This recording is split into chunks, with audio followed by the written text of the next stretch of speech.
live. Trouble 169 on the YouTube Flat Live, downtown Toronto. For the Toronto Freedom Convoy 2022, happening right now live. Cheers, Portland Eddie.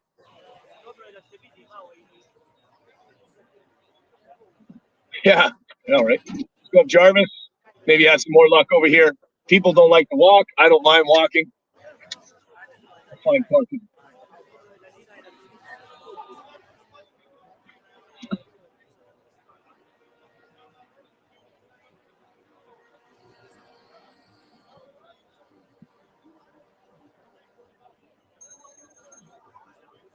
Lots of OPP presence there.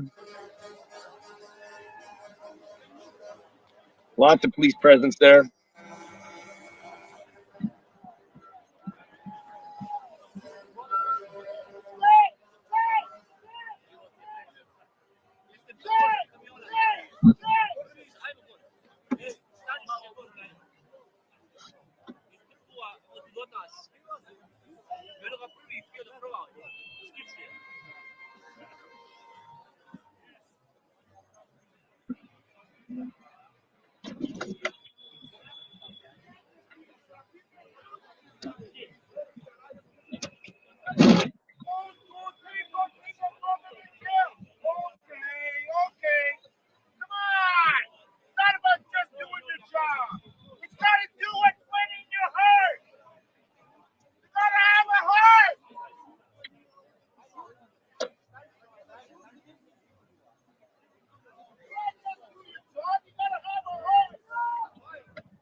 Cheers, everybody.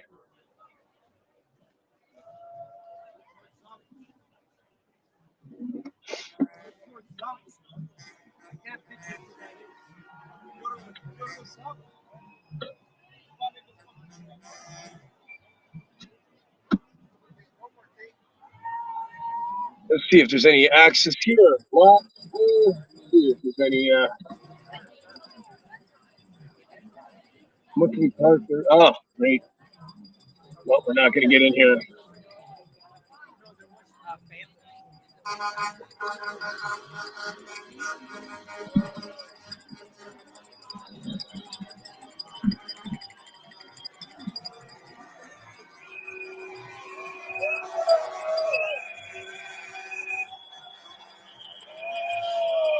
Travel Fund 69 live on YouTube. So let's start it out. Hit that thumbs up, guys. Downtown Toronto, Freedom Convoy 2022 in Toronto.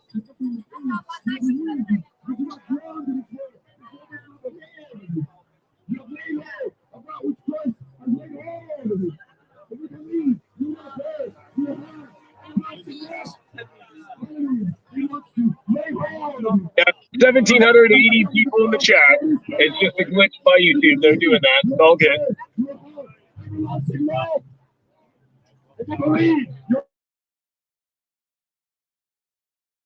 Hallelujah. If you believe, you will not perish, you will have everlasting life.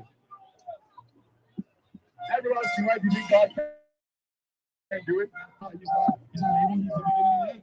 He's the Alpha and the Omega, the beginning and the end.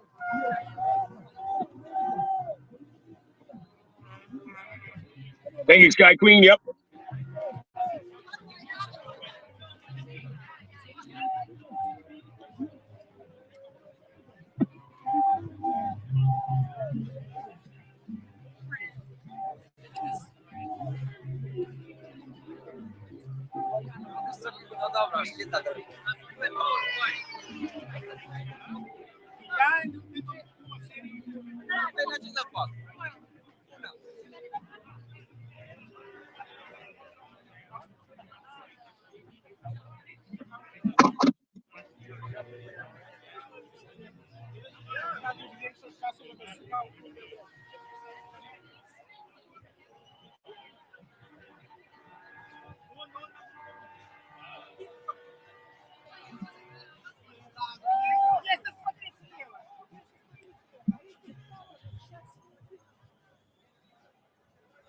Thank you, SR. Thank you.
Voice is good.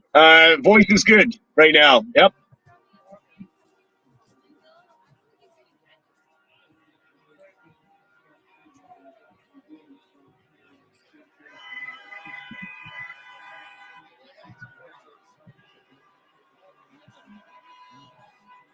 Lots of trucks on Yonge Street here.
Thanks everybody for watching.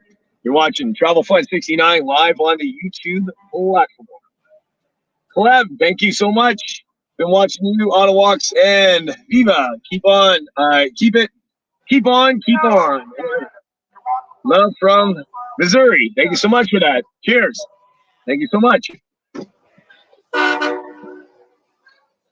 Tons of people here. Oh yeah, tons of people.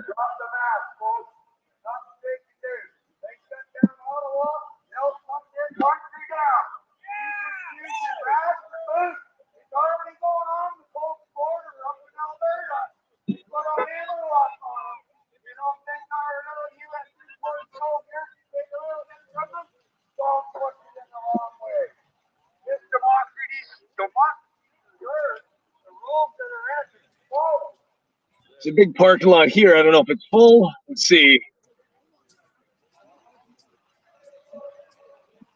Might be able to get in here. Not sure if there's any room. Cars going in. Yeah, just at Bloor and Church and Bloor. Might be parking here, it looks like. We're about to find out.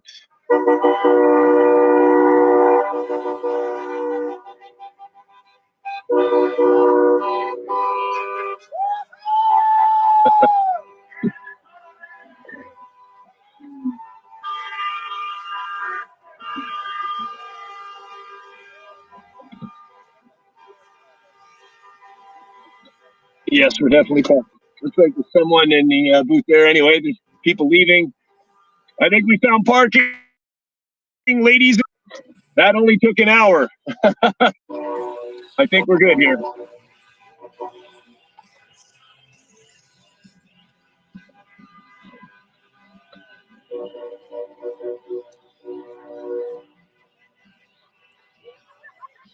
I don't even care what the price is. Just parking finally.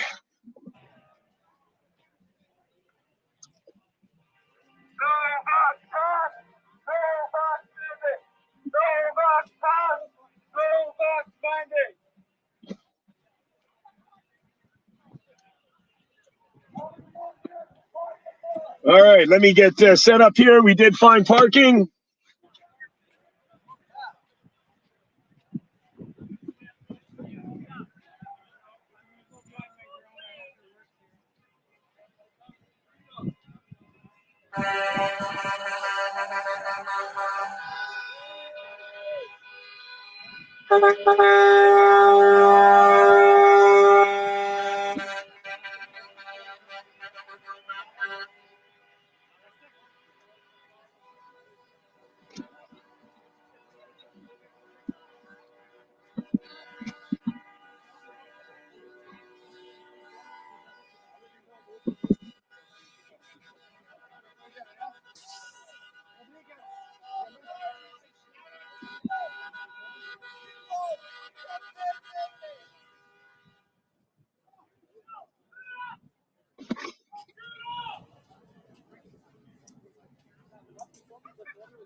People watching live on Travel Farm 69 YouTube platform.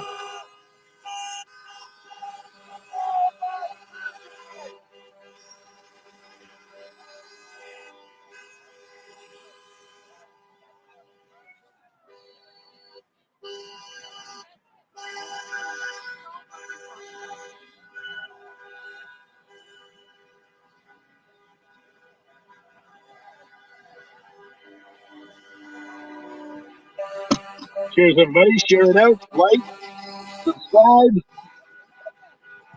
I'm just getting set up, and I'm about to join up and walk.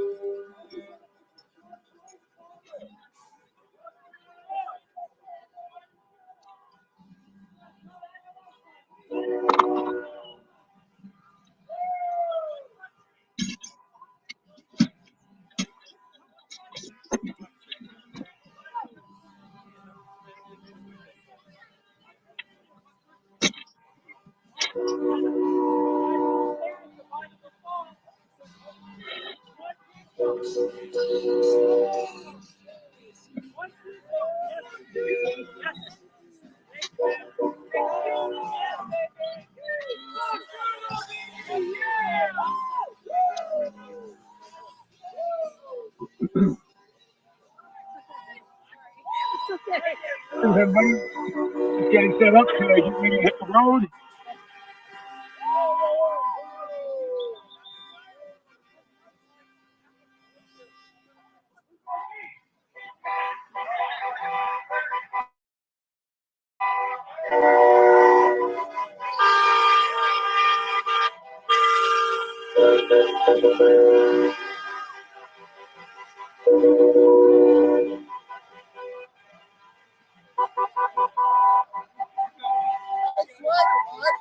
Thank you.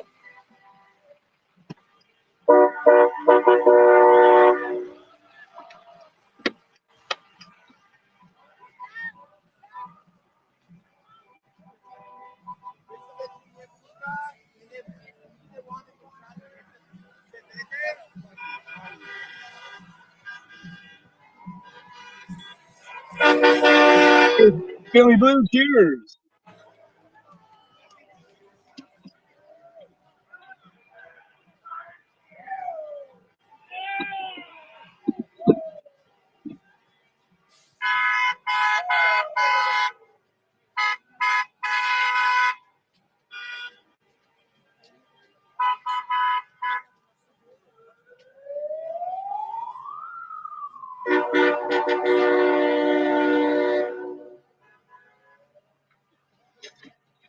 All right, spare me 2 more seconds. And we'll be on the move. Why are you here today?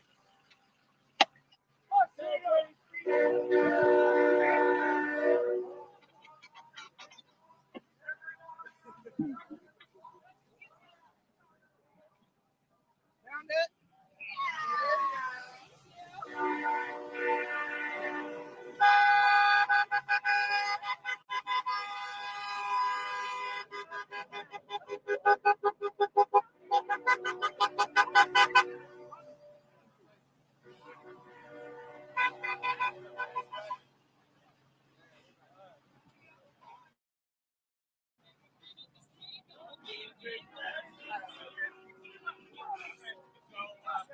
I'll leave it for a little while. We're not going anywhere.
Gucci in the house. How you doing?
There's all the hand warmers that I got. I'm going to hand those out.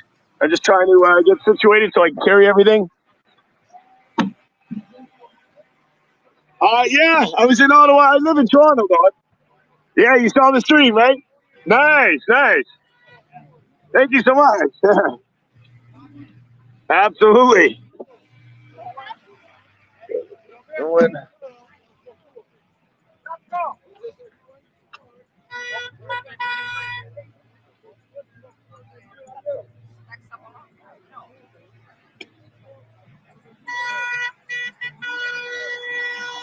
Oh, Travel Fund 69. Travel Fund, yep. Thank you, guys. Thank you.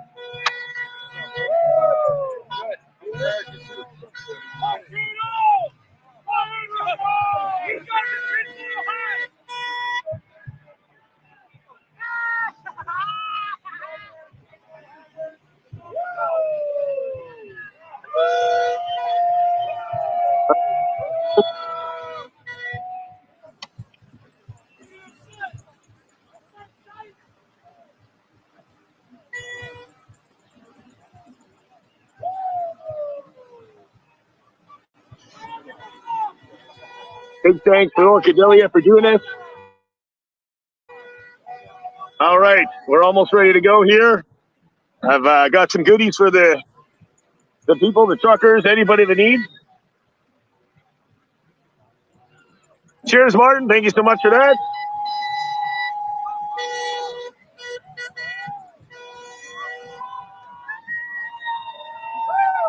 All right. There's the bag. This is the bag of all these wonderful hand warmers that I got. Big bag I'm going to hand out. Well, once we meet up with Orchidelia. Let's see if I can get my arm through this.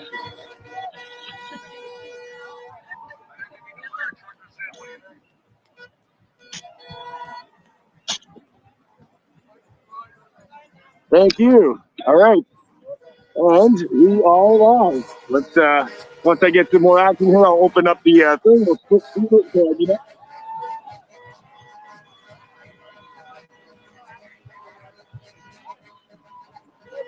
I locked my door in the car.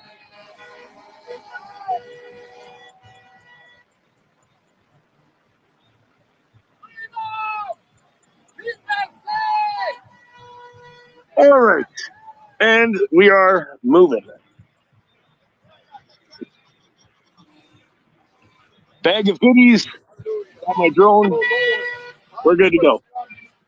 Oh Lord, revive Cheers, us. everybody. Oh Lord, I don't want to see anyone die and go to hell. Oh Lord, I don't want to see anyone die and go to hell. Oh Lord, I don't want to see anyone die and go to hell. Oh Lord, I don't want to see anyone die and go to hell. Hallelujah. God have mercy on this people. God have mercy on this people. God have mercy. God have mercy.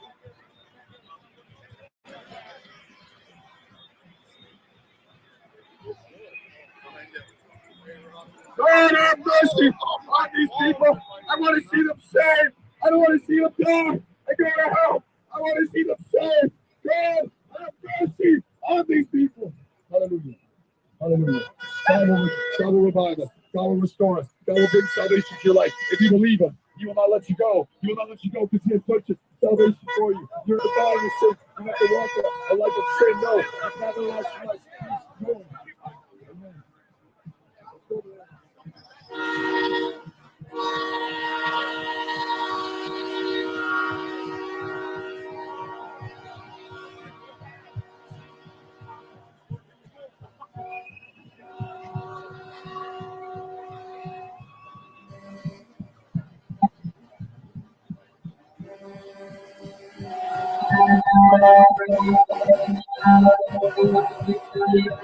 Thanks, Scotty, for that. Thank you so much. Scotty, cheers. Arm of Liberty Shield could be at risk if fraud is found. Thank you so much for that. Cheers.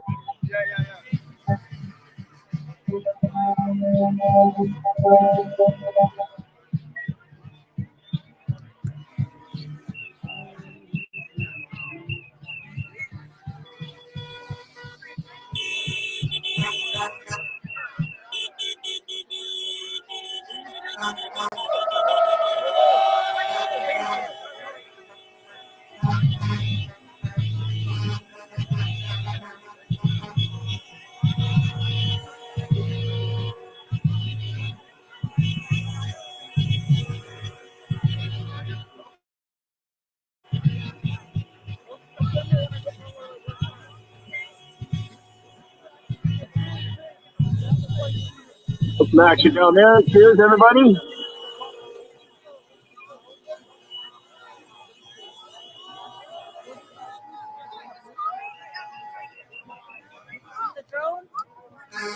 Yeah, I bought the drone. I got the drone. Of course, I got the drone.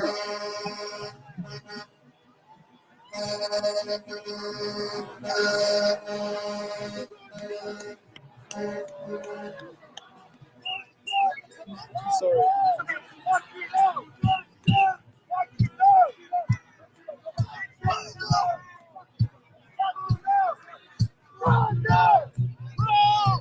Bobby.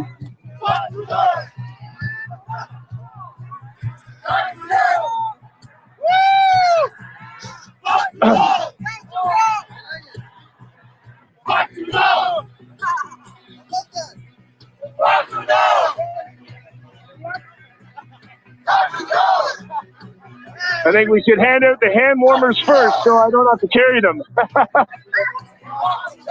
To the movement. That's a good question.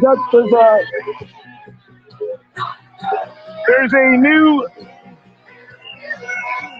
fund available, and they'll drop that in the chat along in the comments, so we'll check it out.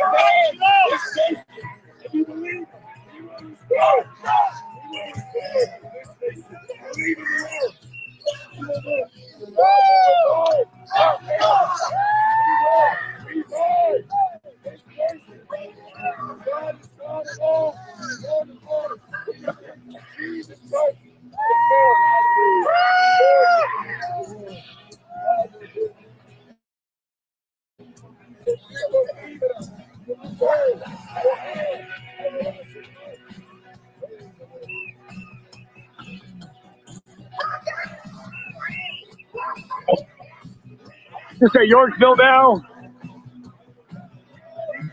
There's lots of people here.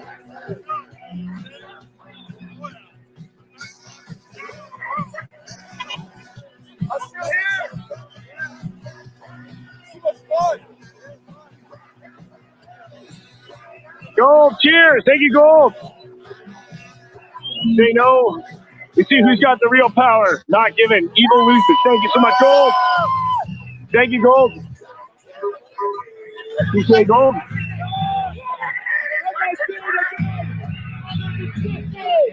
We need to turn to God. He's the only one to save us. And devil is a liar. Jesus is Lord. Thank you, God, for the kingdom of heaven is here. God wants to change. So he said that his holiness and his spirit. But if we believe, we will not change but have everlasting life. Jesus is Lord and Savior. He did not die for sins. You have two choices. Either we Thank you, Gold. Cheers. God's glory and dare for the Lord, or we listen to Satan and go straight to hell. Lots of hand warmers on the Anybody to perish. 1,500 in the We chat. take our souls here. Live on the YouTube platform. Double Fun 69. Share it out.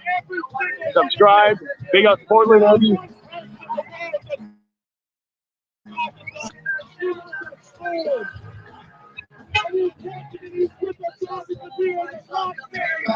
Is it 18? It looks like 15 to me. Cheers. Big up. I'll put the screen. I'm getting up to put the screen when I get up here. We'll show two different content, so I meet up with her. She's at, looks like Avenue, I think. I'll start walking towards that way.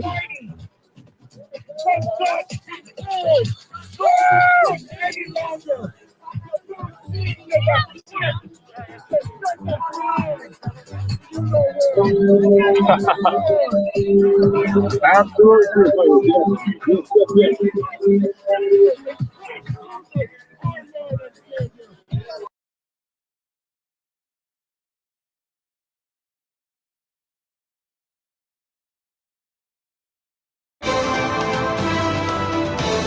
Global National with Donna Friesen. Reporting tonight, Eric Sorensen. Good evening, and thanks for joining us. The protests in Ottawa are heading into their second weekend, both sides preparing to make their next moves. Today, Ottawa police said they are shifting strategy. What Ottawa residents have endured, what Ottawa businesses have endured, what our own service members and our partners have endured over the last week is unacceptable. More police are being brought into the nation's capital, while the protesters are expecting reinforcements of their own.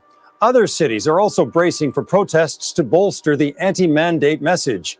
And among those joining the chorus, Donald Trump, who in a statement called Prime Minister Justin Trudeau a far-left lunatic who has destroyed Canada with insane COVID mandates. Officials in Ottawa, of course, have been trying to avoid him. Trump inspired on Capitol Hill 1 year ago. But are things about to heat up once more on Parliament Hill? David Aiken joins us now. David? Eric, police are now preparing for hundreds more to arrive this weekend to join the protest or start a counter-protest.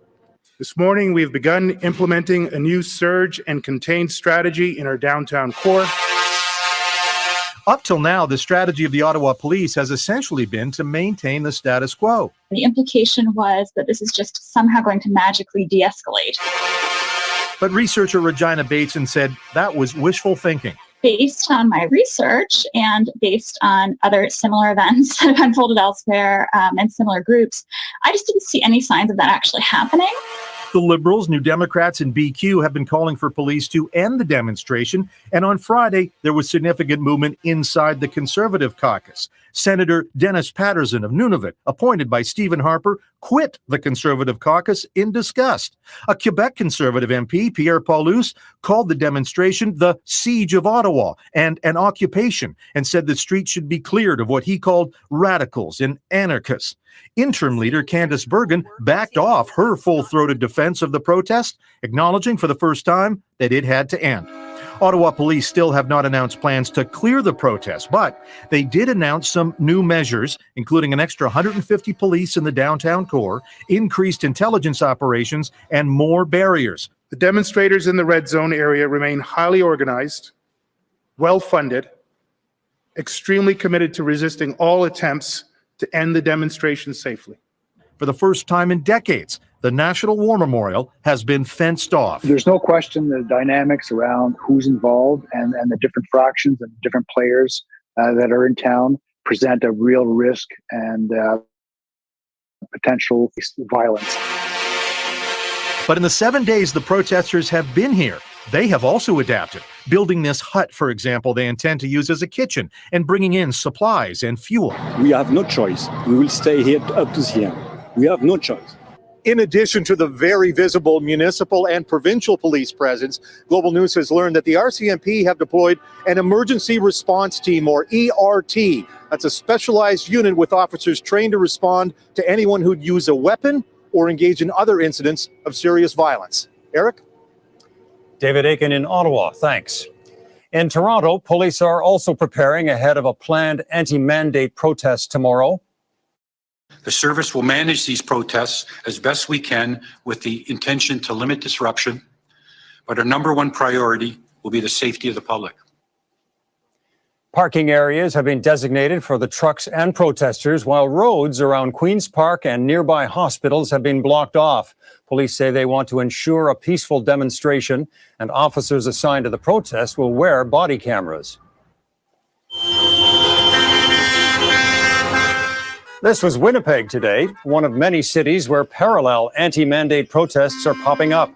Plus, there were demonstrators today in Calgary and in southern Alberta. After nearly a week, many of the protesters near Coots are digging in for the long haul near a border crossing.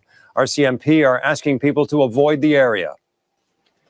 The unrest and frustration in part is a reflection of the economy. Omicron has had an impact on workers across the country. Statistics Canada is reporting the largest drop in employment in a year. The economy lost 200,000 jobs last month, more than expected amid stricter public health rules. That pushed the unemployment rate up to 6.5%. As Anne Gaviola explains, most of the job losses were in two provinces that had some of the strictest COVID-19 measures. 1 in 10 Canadian workers were out sick in January, a new record that drives home the Omicron wave's impact on the job force. And once again, Canada's most vulnerable workers were hardest hit. Those low-wage workers are still very unlikely to have paid sick leave, and so they're more likely to be off sick, but less likely to be paid for it. Canada's economy shed jobs for the first time in nearly a year. Most of January's job losses were in Ontario and Quebec, the two provinces hit earliest by Omicron and the two that responded with the strictest COVID measures. Now, most of the job losses were in hospitality, with sports arenas, gyms, restaurants, and events shut down or restricted. Chair Decor supplies linens and accessories for weddings. Revenue dries up every time COVID restrictions take effect. Staffing is one of their biggest challenges. And now if we think that people are going to want to return to the hospitality industry with zero job security and a fourth layout or whatever lockdown we are in, it's going to be slim pickings. Many workers have left hospitality and food services after rounds of layoffs and uncertainty. a lot of workers have found jobs in other industries, and we can understand why, because they all have rent to pay, they have families, and they need a little bit more stability. Canada still has nearly 1 million job vacancies, and this economist says immigration needs to be a priority to help fill that void. And with labor shortages around the world, workers have a lot of options. Canada risks losing out on talent, on workers in healthcare, in food services, and transportation that we really desperately need. With inflation running hotter than the Bank of Canada's target and the labor market losing momentum, most economists expect the smallest of rate hikes from the Bank of Canada in early March. Eric? Anne Gaviola in Toronto. Thank you, Anne. Canada's top doctor is calling for a new approach to COVID-19. Dr. Theresa Tam says it's now clear the virus will be with us for months or years to come, and more sustainable measures are needed to get back to a normal way of life. Further waves will occur. Some will actually be quite severe or disruptive, and we need to be ready for them.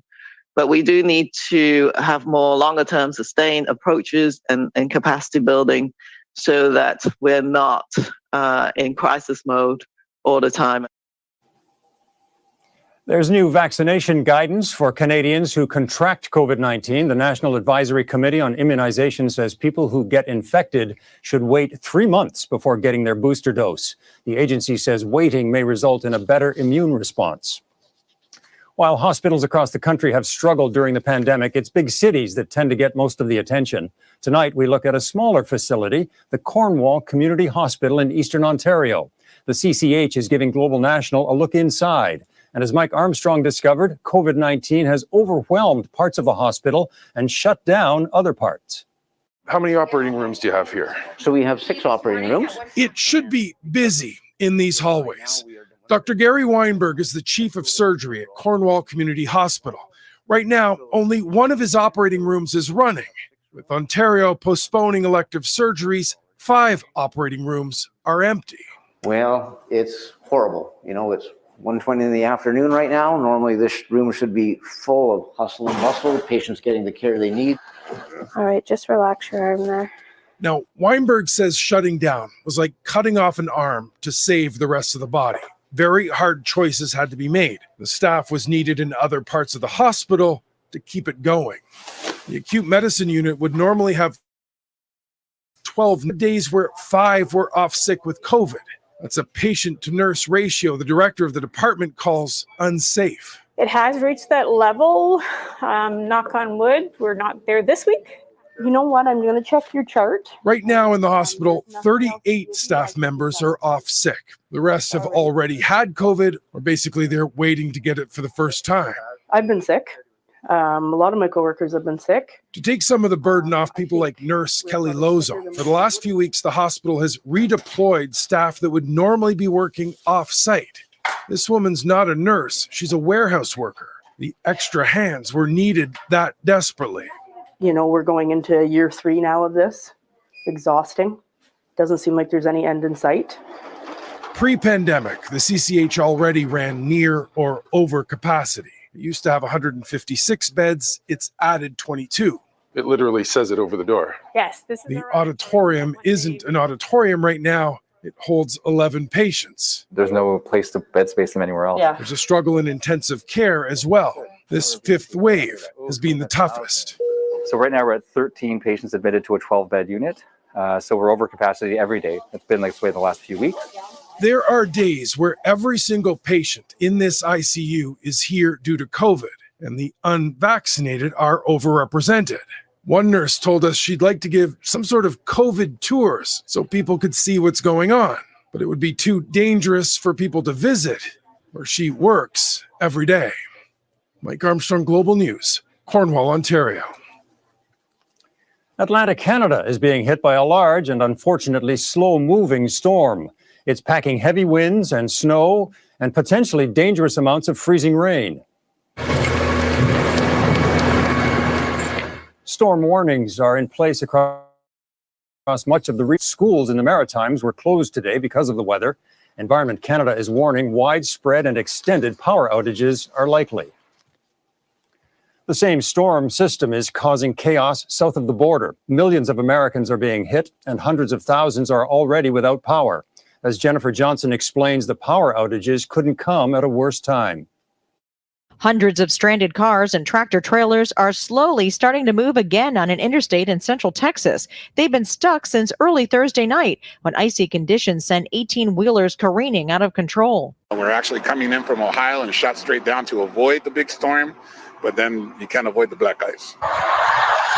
Travel is hazardous in several states. Indiana had to deploy its National Guard to rescue stranded drivers. The ice is the real killer out here. Around Dallas, ice glazed over trees and power lines, leaving 70,000 in the dark. Oh no, not again. That was my first instinct. I'm going to my mother's to be rescued to get warm. 1 year ago, the state's power grid froze up for several days, the worst energy infrastructure failure in Texas history. More than 200 people died. But the governor is promising the grid is better winterized now. The power grid continues to perform well at peak demand during this winter storm. This massive storm, 3,700 kilometers long, is also bringing a frigid blast to 100 million Americans.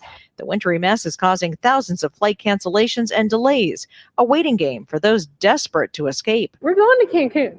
I don't care what's happening. The National Weather Service is warning of more heavy snow and treacherous ice conditions as this storm plows its way up to the northeast. Jennifer Johnson, Global News, Washington. Flood-proofing the future. Coming up, why experts are warning Canada is not prepared for more extreme weather. And why a European city over its plan to help billionaire Jeff Bezos.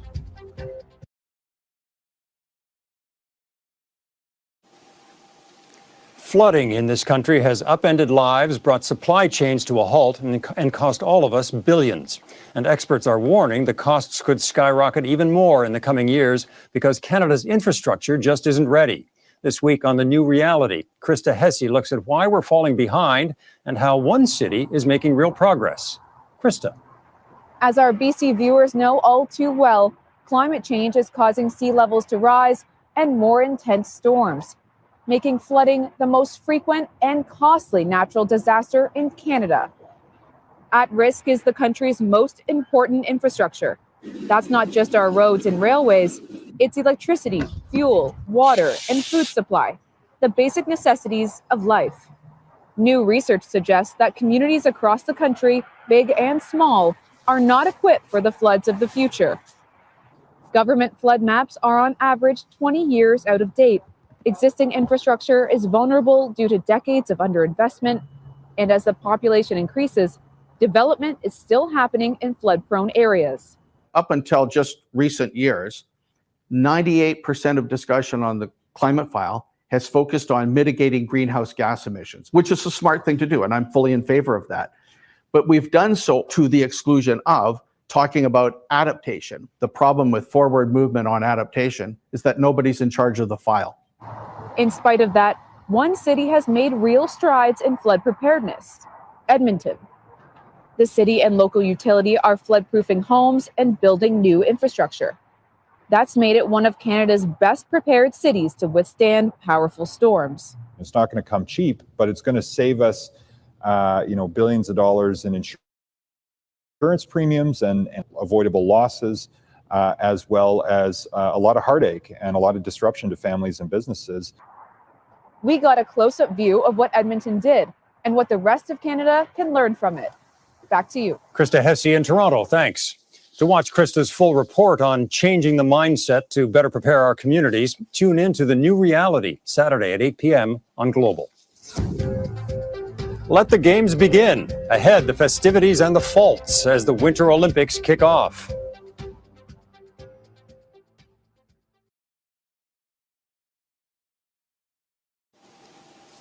With today's opening ceremonies, the Beijing Winter Olympics are officially underway. Even before the official start, these games had already seen daring leaps of faith and skating in circles, both on the ice and in the political arena. As Ross Lord reports, the big question now is whether organizers can keep these games on track. On the surface, the Beijing Olympics are off to a dazzling start. But this Olympic dream has until now been more like a nightmare. from calls to scrap or postpone the games to a widespread diplomatic boycott to the ever-present threat of COVID-19 outbreaks. At least 2 athletes who would have been flag bearers at the opening ceremony were kept out because of positive COVID tests, including American bobsledder Alana Myers-Taylor. Competition in some events had already started, with Chinese officials hoping worldwide TV audiences take notice after they sunk billions of dollars into these games. But for many, watching these Olympics as strictly a sporting competition is hard to do, as hard as untangling political positions. Canada, the US, and Japan are among the nations keeping diplomatic officials home to protest China's human rights record. At the same time, they're contributing to the game's prestige and success by sending a full contingent of athletes. This former Canadian Olympian says despite that contradiction, the games are worthwhile. The Olympics brings everybody together under a common banner. And in a difficult world, that's a lot better than a kick in the teeth. And with the performances that we will see, they're going to create moments of incredible surprise and joy. A notable exception to the diplomatic boycott, Russia. President Vladimir Putin took in the opening festivities, a show of respect to his Chinese allies. But NBC's cameras caught Putin appearing to doze off when the team from Ukraine entered, a moment that's already generating intrigue at a time when Russian troops are poised to invade Ukraine. Saturday marks the first full day of events and the first awarding of medals. Athletes from 91 nations competing through February 20th. It's unclear to anyone if these Olympics will be a diversion from the pandemic and international strife or an unwelcome reminder. Ross Lord, Global News. The former wife of Jeff Bezos, Mackenzie Scott, donated more than $130 million to a charity supporting underprivileged students this week. Her latest generous donation comes as her ex-husband is making news in a different way with his new super yacht. As Redmond Shannon tells us, a famous Dutch bridge is apparently in his way. The historic centre of Rotterdam was almost totally destroyed during the Nazi bombing of May 1940. Today, one of the few landmarks left that predates the war is this bridge, the distinctive Koningshaven, De Hef to locals, with its rising centre. Trains no longer use it, but it stands as a towering monument, or has until now. If it was just anybody, but this is the world's richest man with our monument. That's just not okay. Amazon founder Jeff Bezos is reportedly having this super yacht, the largest of its type in the world, built upstream. This week it emerged the bridge will need to be disassembled temporarily to get Bezos's big boat out to sea. I really felt a feeling of disbelief when I first heard it. City Councillor Stefan Lewis says the plan must have been known about months ago, before the yacht construction began.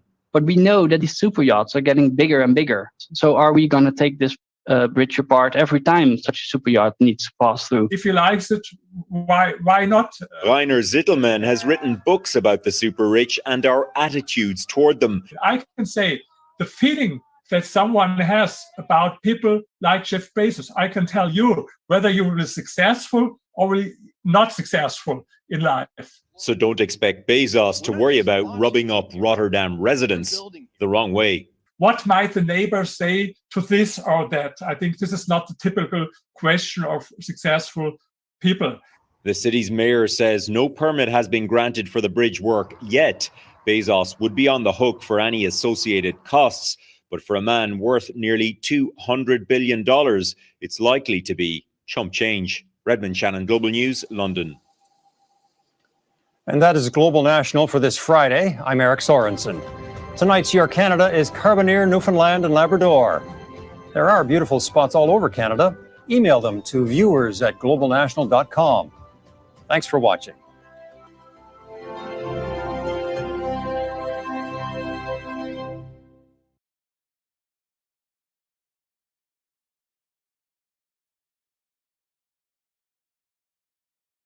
Those are so beautiful. Why, thank you. Valentine's Day? Yeah. My husband ordered them from Calia. Oh, wow. Have to tell me everything. Calia. Always fresh, on time, guaranteed. everybody. I'm Rosemary Barton, one of the hosts of The National, and welcome to our special event here online at CBC in Toronto, a national conversation about Canada-US relations. Because, as you know, the midterms have wrapped up. It would appear there's a new deal on NAFTA. We'll see whether it will hold. And we thought this would be a good time for everyone to check in on the state of affairs between our two countries. So first things first, let me tell you how you can ask questions, because a lot of tonight is dependent not only on the live audience outside, but also on the questions that you will have for all of us online. So if you're watching on Facebook or on YouTube, you can put some of your questions down below. And we've got producers watching those questions. They'll feed them to me and I'll get them to our panel, who I'll introduce you to in a moment. But also as a special guest tonight, the Minister of Foreign Affairs, Chrystia Freeland, will join us in about 20 to 30 minutes time. She'll give us her take on how that relationship has unfolded, because she's had to navigate a lot of it. And she'll take a couple of questions from you online too. So if you think you've got good questions for the minister, weigh in now, because those will be hot commodities and we'll go quickly. So behind me, our panel, some familiar faces. Let's start with my co-host. She's my favorite. I should tell the rest of the panelists, Adrienne Arsenault, who has, of course, been doing midterm coverage as well, but was a Washington correspondent, has been everywhere in the world. So she's going to be talking to us about her take. And, of course, our other good friend, Keith Bogue, senior correspondent in Washington. He's been with us all week, covering the midterms. And then two faces that are not as familiar, but we're thrilled to have them here as well. New friends, Washington Post correspondent Karen Demerjen and Aaron Blake. And they are all here to take some of your questions. First, we're going to have a little chat to sort of lay out where we think things are at. And then we'll come up. Aaron and I are going to double team her, because that's what it'll take. And then we'll take questions from all of you watching live online. So this is sold out. This is totally packed out here. Intimidating. Isn't it? Do you think that Americans would show up for a conversation about Canada-US relations? You want the honest answer? I do, Aaron. Diplomatic No, answer. I want it am honest. I being President Trump, or am I being Chrystia Freeland right now? Yeah, you're just going to be Aaron. I think that, it depends on how big the room is, maybe. If we had a 50 or 100 seats, probably a little bit, a room this size, I would not expect to see people lined up, but I'm so glad that people are. Yeah, what do you think, Keith? People show up in Washington for a conversation? Well, would Americans show up? Canadians would show up. To show up for that conversation? Yeah. I mean, there may be other reasons they showed up, but not for that conversation. So they may change the subject pretty quickly. There's no open bar here, so the people online. No, if we were talking legalizing pot, yes, maybe that could be a that. Yeah. What do you think? What kinds of questions are you expecting? Do you think people have I think people have a heightened interest after the week that we've had. Yeah, the midterms are almost a distant memory now, 48 hours ago. So there's plenty to chat about. Yeah. And so you cover Congress. I do. Yeah. And you cover everything that moves. whatever happens. So she knows a lot about that, and I know a little about everything else. And you two know a lot about a lot. Or not. Yes, or not. You do. For sure, I hope we get the questions about fake news. I hope we get it. I'm going to give you that question whether you want it or not. Score. Yeah. I hope we get questions about populism, polarization. I have a feeling all those things that are porous, that move across borders, we'll probably end up talking about. I mean, we do all the time anyway. I spent my lunchtime in a round table where I was questioned for an hour and a half. Oh, is that an interrogation? Are you in trouble? It was very friendly and I enjoyed it very much, but it was a reminder how much Canadians know politics. Yeah. Yes. The questions were very good, very thoughtful, and it was hard really for me to gauge whether I was telling them anything they didn't already know. So. One of the questions I had for my At Issue panel, which will still air tonight, even though I'm not hosting and Adrienne's not hosting, was, do we pay too much attention? Do we give too much time to American politics? My answer was no, because I just don't know how you could look away. And I think the whole world's doing it. Well, Paul Hunter, one of our other Washington correspondents, went down to the U.S. during the presidential election, and a pastor said to him, why are you here? And then the pastor said, you know what, I guess you'd want to know if your neighbor's house was burning down. Okay, on that note, here we go.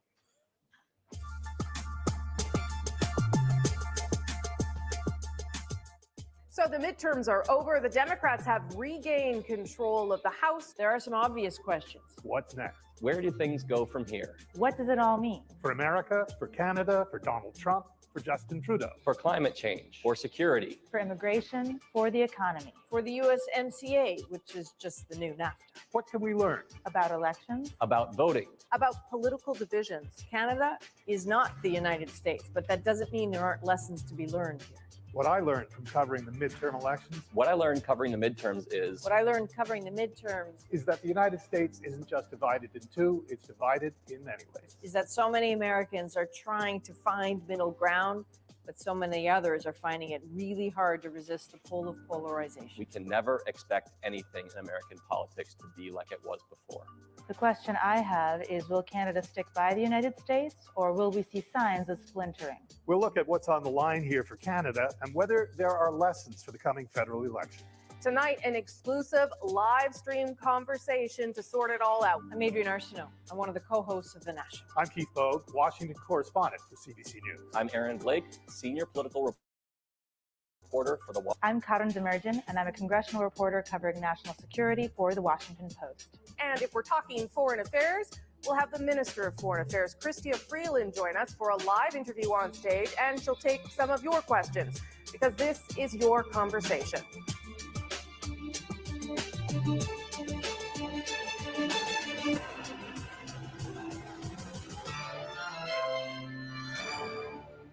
And away we go. Welcome. I'm Rosemary Barton, one of the co-hosts of The National, here with this illustrious panel to dig into what is really your conversation, a chance for us to talk about Canada-U.S. relations after what has been a crazy week and certainly a tumultuous year if you think about all the time that the federal government has spent negotiating that new deal on NAFTA. So you know these faces very well, Adrienne and Keith here on my left. They will take lots of questions. And then here on my right, less familiar faces, but new friends to us, Karin and Aaron.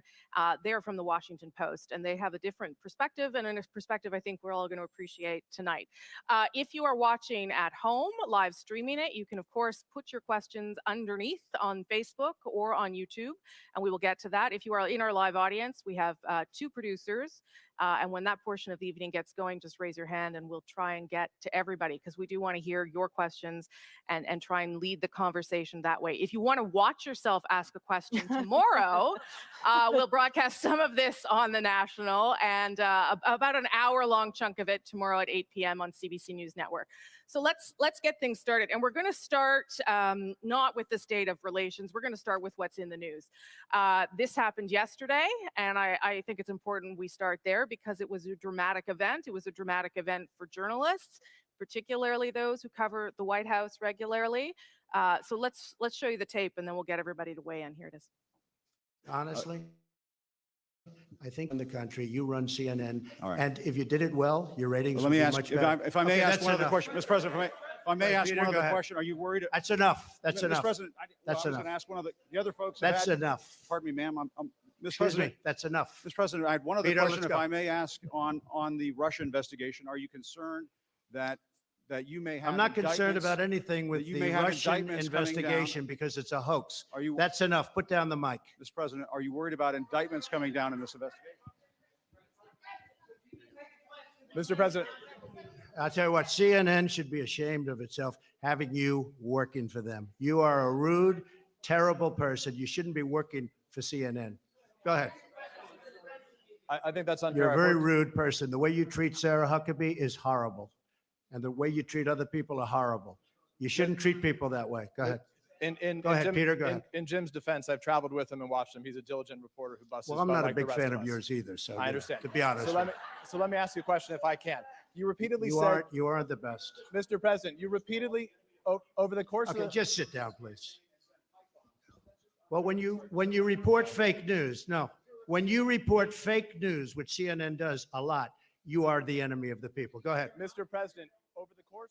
Okay, that kind of scenario has played out a number of times, although perhaps not to that extent over the past couple of years. What happened after that event was that Jim Acosta went back to the White House and found out that his press credentials had been revoked, much to his surprise. The White House said it was because he had put his hands on the White House intern who was trying to get the microphone. It was pretty clear that that is not what happened. But now Jim Acosta not really allowed to do his job anymore. So we thought that'd be a good place to start because it certainly colors the relationship between our two countries and how everybody here does their job. So Aaron, let's start with you. I mean, you must have been surprised when that happened, or I don't know. I would lean towards the latter. What we just saw in the video there and what actually happened as that press conference went on was an extension of what we've been seeing for the better part of the last 3 years. It's been the rhetoric at his rallies where he's been calling the media fake news. It's been occasional clashes in the briefing room with reporters. There was one point at which CNN was declined from attending an event in the Rose Garden in the White House. They have scaled back the number of daily briefings to almost nothing. So the White House is taking kind of these punitive measures as we move along in order to try and get more favorable coverage or to punish coverage that they don't necessarily appreciate. And I think what we saw on Tuesday was a combination of the growing frustration and the fact that the president wants to use the media as his foil, and also perhaps some frustration at how the election had gone the night before, where the president suffered the largest defeat for a Republican House since 1974. It was not a good night for him, and I think there was frustration showing there. Yeah, he wasn't in a good mood. I think that's fair to say. So, Karen, this also affects your job as you try and cover Congress. Explain to people, why that depicting, journalists as the enemy or as fake, how that affects your job concretely. Well, I mean, you see the mantra of fake news repeated, not just by the president's fans at his rallies, but you see it repeated by his allies across the elected spectrum as well. I have had members of Congress say, oh, Washington Post, that's fake news. It's a crutch for saying, I know you're going to challenge me. I know that you're not going to be necessarily sympathetic to my position. But I mean, I had one congressman use that as a thing that he would say and then refuse to talk to me when I tried to ask him a question in the hallway, which is basically how we worked, going straight up to the members of the House and the Senate and asking them exactly what they think or what they know about certain issues. So probably that congressman wouldn't have wanted to talk to me. He'd said fake news or not as the label I was going to have to bear. But the fact is that label now is tossed about in this way, and it's almost easy. It makes it easy to have that as a crutch now to say that, frankly, it's the mainstream media that with the decades, centuries-long reputation of being pretty even-handed that are getting that moniker. I always say fake news is not an argument, it's a slogan. If somebody says fake news to you, they are not disputing anything that you have reported. They are just throwing a blanket over you and saying, I don't even want to talk about it. I don't want to defend myself. But it is remarkable how much it has filtered down to real Americans. You were just there. I was in Ohio a couple weeks back and at a deli, and people said to me, hey, in Canada, do people believe what you say?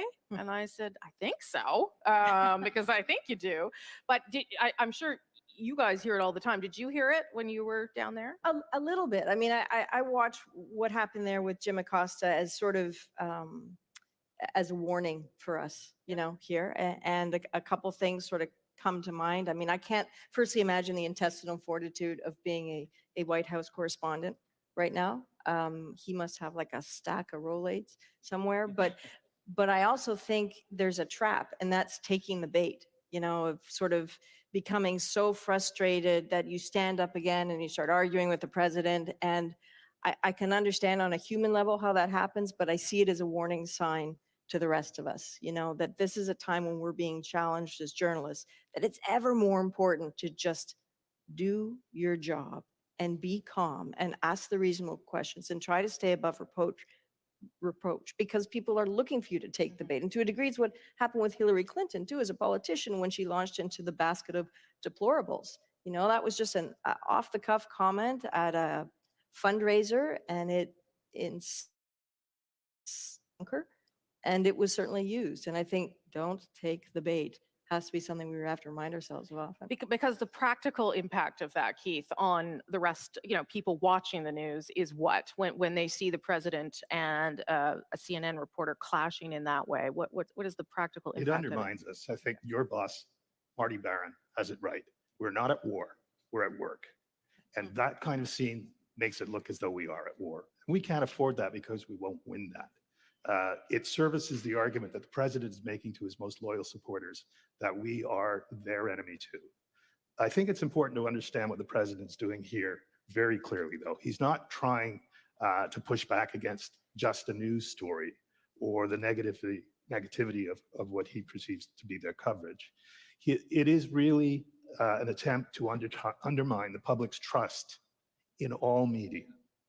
to persuade them that there is another reality that can be defined by the president alone. And that is such a dangerous thing, because a free press is a cornerstone of a free democracy. And so his attacks on the press in that context are an attack on democracy. It's a difficult thing for us to cover.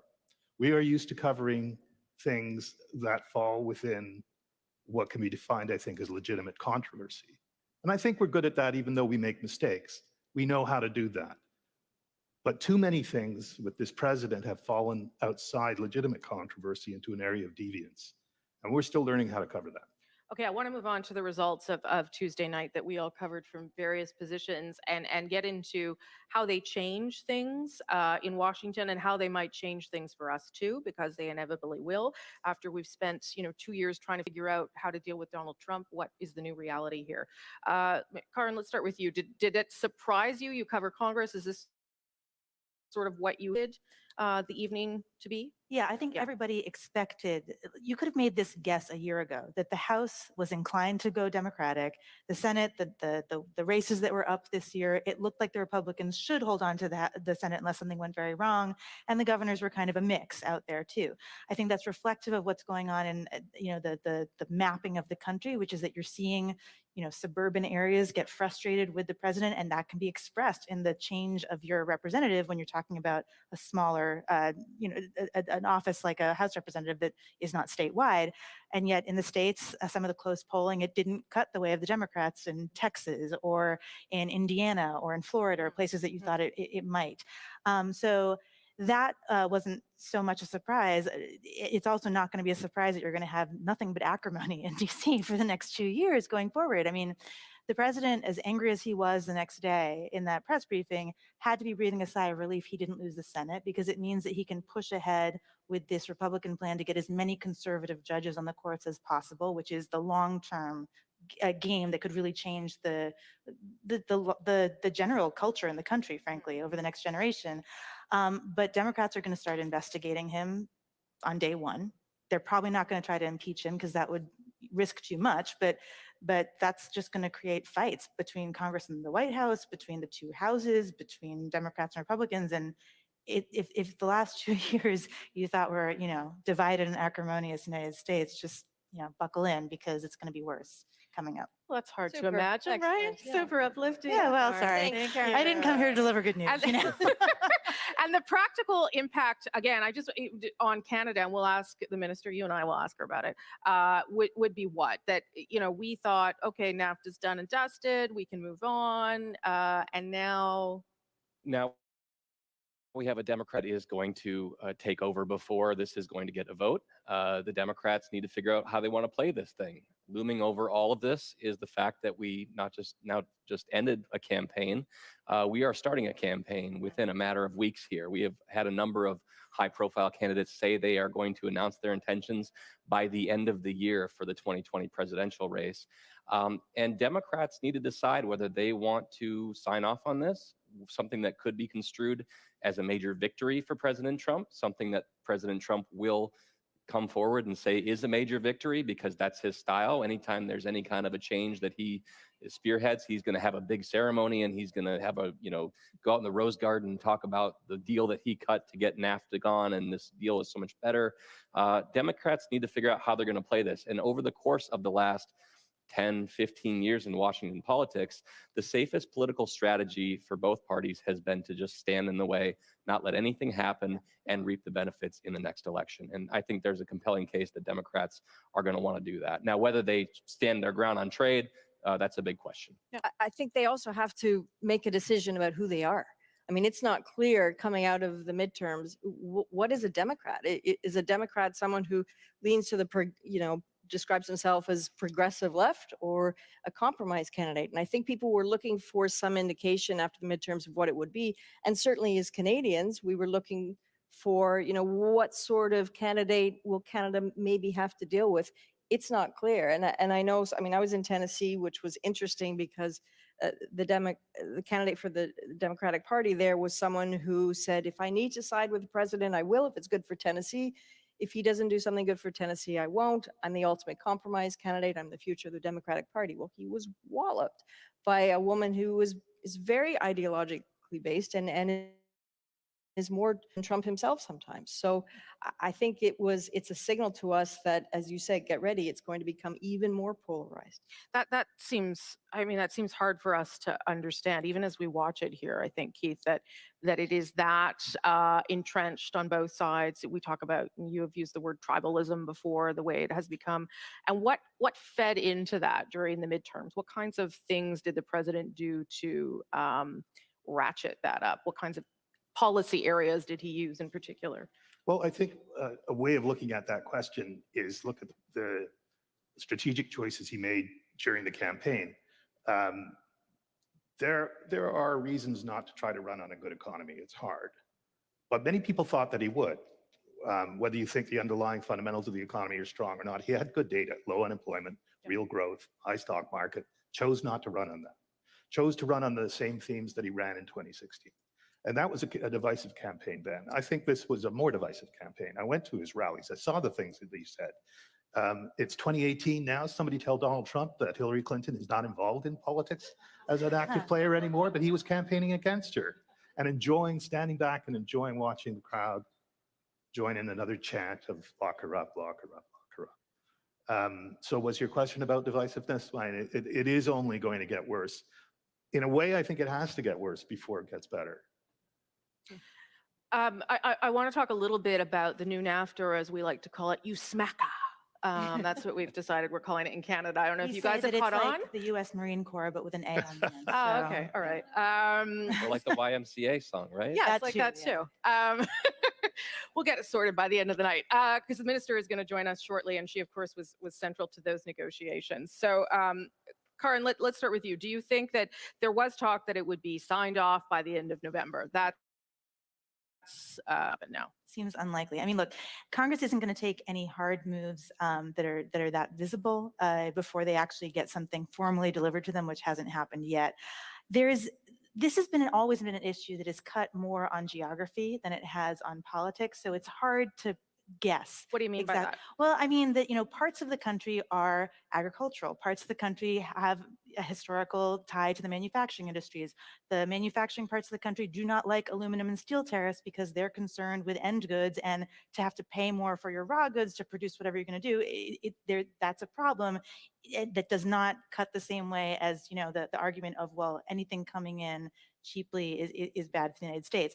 And that's why you saw so many Republicans in the last year say, we don't really like this, but they also swallowed it because they wanted to learn to win the midterms and not muck up that messaging that the president had to really carry. You start to criticize the president too much, he can't be your fighter in chief, you potentially lose more than the House. So at this point, if Democrats choose to reopen the question of do they agree with everything, just kind of generally reopen that trade discussion, they probably won't do it across the board. They'll probably pick and choose their areas. And the real push come to shove is going to be, do Republicans from certain areas take that opening to kind of hop in also and say, we were actually never okay with this part of it. Yeah. Can we talk a little bit more before we ink this? You're probably going to see that happening in not cut and dry, kind of mucky ways in the next few months, because as soon as they actually get that deal and have to vote on it, they don't want to be the ones that get blamed for there not being any trade deal in North America. Would be bad news for Canada, who thought, well, this took us 13 months. We've got it now. We can move on. And maybe that won't be the case. Keith, how much does trade and these steel and aluminum tariffs that are still looming over Canada, the government didn't manage to get rid of those. How much does that factor in, the way Donald Trump positions himself or what he sells to people? Is that a big thing that people are listening to? It's an interesting thing. I agree with everything that Karen just said. I think that's the way it is. I think there can be, you can make a mistake of thinking that because the Democrats have the majority in the House, that it's going to be hard for Donald Trump to find votes. It probably isn't going to be that hard. He's going to start off with close to a couple hundred votes that are Republican votes. So he needs, depending on whether exactly what that number is, he needs about 20 or maybe 24 Democrats to vote with Republicans. There are Democrats who campaigned literally on working with Donald Trump, okay? That is not to say that they were Donald Trump supporters. On trade, you're talking about. On a range of issues, and trade would be among them, right? But on a range of issues, there were Democrats who were campaigning in traditionally or states that Donald Trump won in 2016, who knew that in order to persuade voters to support them, they couldn't just go to Washington to oppose Donald Trump. They had to be explicitly saying that they would work with him when it was in the interests of their constituents. Interesting. And so those Democrats that Karun was talking about, who have real self-interest Sure.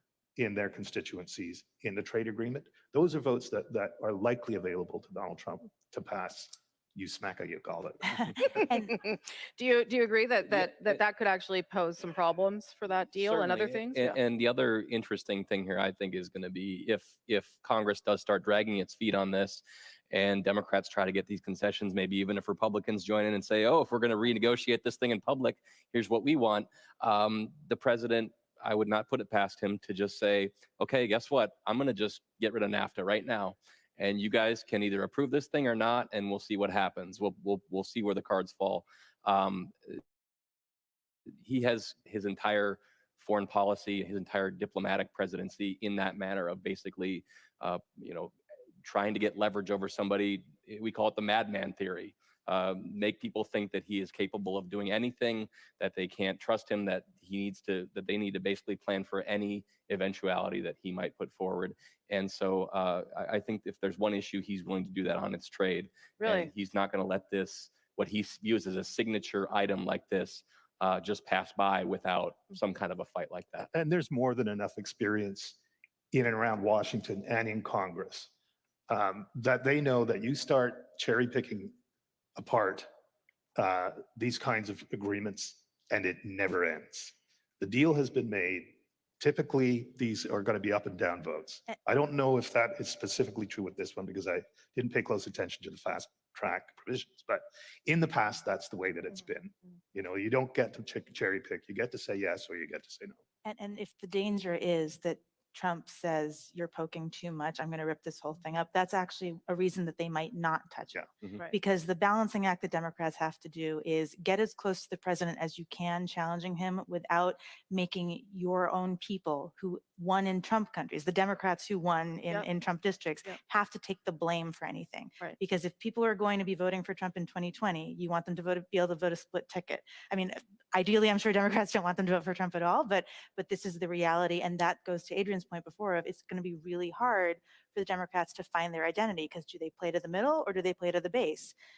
And we saw it succeed in both places and we saw it fail in both places this time around. And it's also a misnomer that Democrats would be more open to free trade than Republicans. That is also not. Yeah, I mean, not the case. Go back to the TPP. Yes. At that time, Barack Obama was the president of the United States. He negotiated fast track authority through the Republican caucus, not the Democratic caucus. And that is something Canada went on to sign and the United States abandoned. Okay, I think we're going to take a social question from someone from, none of my real bodies here, you'll get your turn as well, but someone from Facebook or YouTube. So if you have a question now, fire away. And then we'll get Minister Freeland up on stage and ask her a few questions. And again, you'll have a chance. We'll take a couple of questions from the audience live and in person and a couple from you on stream. John Bourassa on Facebook asks, why do we force ourselves into a country that abuses our relationship at every turn, from having such a low price for our oil to softwood lumber? John, why don't you tackle that one, Adrian? Sorry, why do we force ourselves? Well, I think he just wants to know why do we continue to be part of a relationship that John, at least, thanks John, thinks is abusive, because the United States takes advantage of us when it comes to softwood, a price of oil which is largely depreciated in the US. Well, I mean, you can't choose your family. I mean, so, I'm sorry, Mom. I know you're sorry. Really there. Yeah, she really is. Look, we have no choice. We were just talking backstage that when Paul Hunter, your fellow in Washington, another Washington correspondent, went down to the US in the 2016 election, and a pastor said to him, "Why are you here?" And then the pastor stopped and answered his own question and said, "Oh, I guess you'd want to know if your neighbor's house is burning down, right? Like you'd stick your head out the window and smell for smoke." So there's an element of that going on.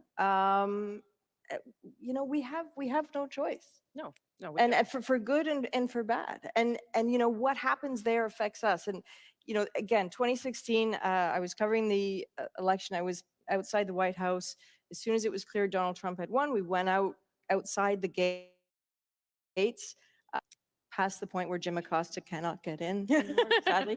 And there were a whole bunch of Trump supporters and a whole bunch of very upset people. And a Trump supporter in the MAGA hat, completely hammered, came up to me and said, "You Canadians are so smug." And I said, oh, okay. And he said, "And you're only smug because you have us. No one is coming up through your borders. No one is going to attack you because you have us. Just you wait until things change, and we'll see how your attitudes change." And I've often thought, you were A, drunk, but B, smart.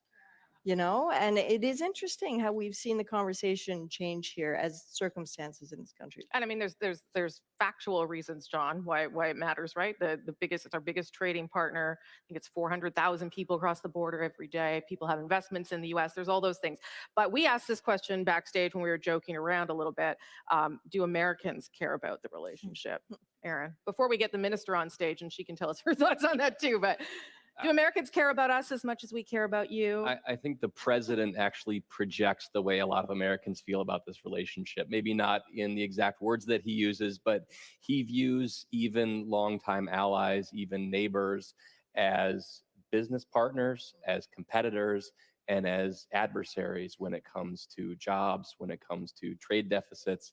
It's all part of making deals. There was an interview just a few weeks ago in which the president was on 60 Minutes, and he was asked about imposing tariffs on Canada, on Japan, on South Korea. And he said, and Leslie Stahl said, "Why are you doing this to our allies?" And the president says, "What's an ally?" He's questioning the very notion of an ally. And I think the treatment of countries like Canada is very much an outgrowth of that. He is challenging the very notion that a country like Canada needs to be treated any differently like Russia does. There you go. Because these tariffs on steel and aluminum, and we'll get into this with the minister, they are, just to remind you, he's imposed them under national security threat, which when Canadians hear that, think is pretty bananas. I don't know if Americans feel the same way. It depends on who you're talking to. I mean, guess. I think there's been a trend in the last few years towards, and it frankly began before Trump came to office, when Republicans were very deficit-minded and focused, which they don't really talk about anymore because now they're or they were in total power the last 2 years. But the idea of talking about the country's financial situation, the fact that we do have such a mounting debt problem, of that being a national security threat, and our economic stability and not kind of being leveraged to China and various other places was a lasting problem. So I think that this kind of comes as an outgrowth of that is still socially acceptable to talk about in an era in which we're kind of ignoring the fact that we're cutting massive checks and working on credit for the most part.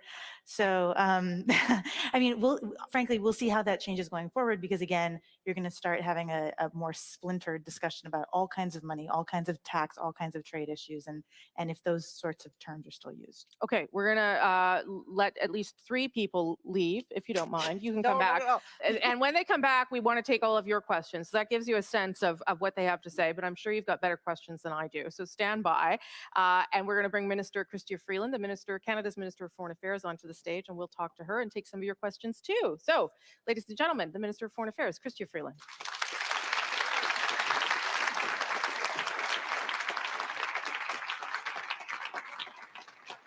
Hello. Hello. Nice to see you. It's really good to see This is you. Erin. Very nice to meet you. I'm not Welcome. sure. I think we're putting you here. That's Have what I a was seat. Okay, very good. Hi, everyone. How are you doing? I'm doing really well. How are you? I'm good. Yeah. We talked. You had been awake for 13 months, I think. Basically. Yes, and so had you. Yes. Well, you worked harder than I did, to be fair. I don't know. The journalist covering the talks worked really hard. Well, Katie Simpson did. I don't know that I worked as hard as her. So Erin and I are going to sort of double team you a little bit, if that's okay, from our different perspectives. Let's just start with Tuesday night and the results of the midterms.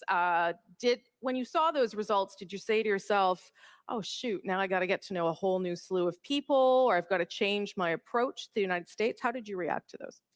You know, Rosie, when I saw those results, I said what I think every Canadian government always says after every US election, which is a core job of any federal government of Canada, a core job of any Canadian foreign minister, is to have a working relationship with whoever the Americans elect. And that was our job before Tuesday, and that is our job after Tuesday, and that will be our job after the 2020 elections. So, and we Canadians are pretty good at working with the Americans. It's been a core job of Canadian federal governments for as long as we've been a country. And we're good at working with all different types and flavors of Americans, and that's what we're going to keep on doing.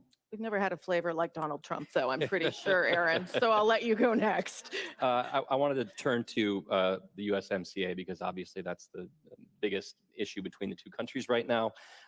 There have been some comments in recent days, both by the Prime Minister and the Ambassador, about where this stands as far as tariffs go. There is some surprise that those tariffs have not been lifted yet.